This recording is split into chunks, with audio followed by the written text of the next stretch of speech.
Bonjour, donc je me présente, Frédéric Poirot. C'est 130 vaches laitières. On produit environ 1 million de litres par an. On transforme ici dans la fromagerie entre 800 et 850 000 litres suivant les années. Ce qui fait environ une centaine de tonnes de master vendues par an.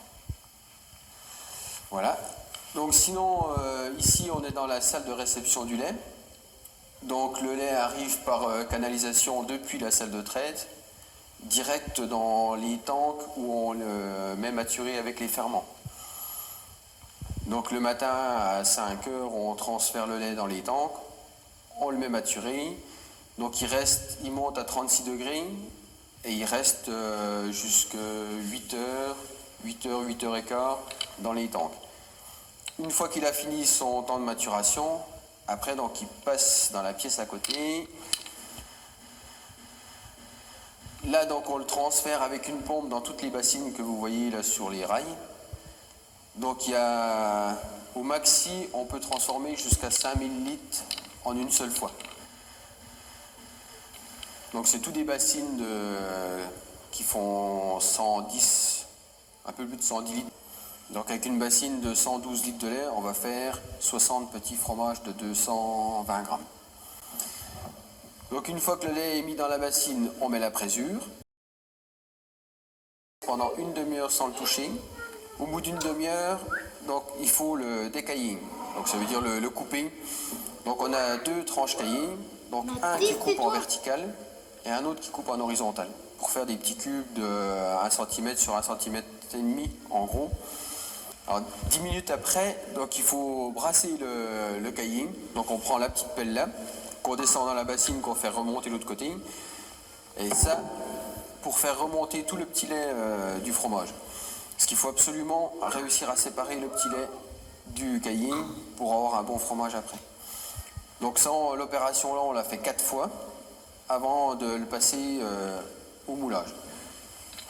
Donc une fois que les 3 premiers brassages sont faits, on rapporte les bassines du côté ici. Donc on a un petit chariot de transfert. Donc on prend la bassine qu'on ramène sur le chariot de transfert.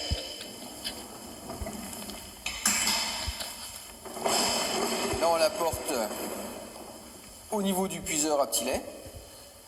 Donc on se met en dessous le puiseur descend dans la bassine, il aspire le petit lait part à l'extérieur dans un tank de stockage.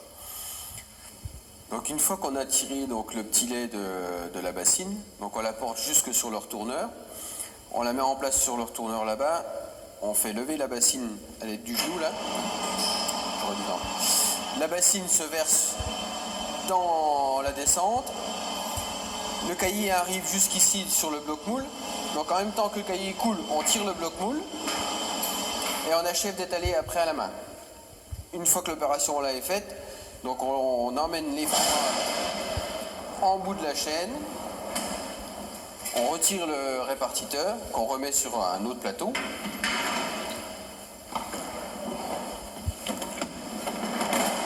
Les fromages, on les rapporte de l'autre côté de la chaîne.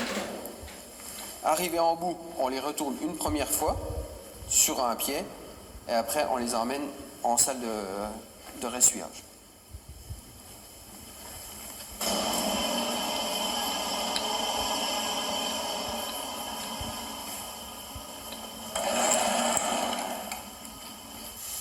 Alors les fromages, donc une fois retournés une première fois, donc on les apporte dans la pièce ici. Donc là ils vont rester 2 jours. Donc la première journée dans les moules, donc là on va les retourner 3 fois la première journée. Demain matin ils seront démoulés et salés du premier côté à 5h, 5h30 du matin. Le deuxième côté sera salé 2 heures après, 2 heures, 2h30 après. Et donc ils vont rester 2 jours ici. Une fois le salage fini, le lendemain, ils partent en cave. Donc on va aller jusqu'à la cave.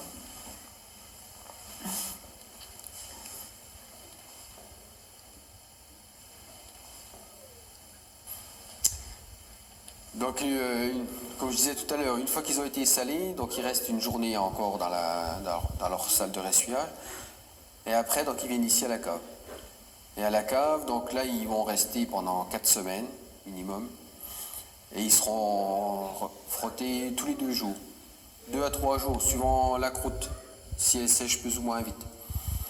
Donc la cave, ici, on est à 11 degrés, avec une hygrométrie à 85-86, quoi. Et là, une fois le fromage fini, il ressort à peu près comme ça. Là, il est quasiment bon à emballer, comme celui-là. Ça, c'est un fromage qui est du 4-12.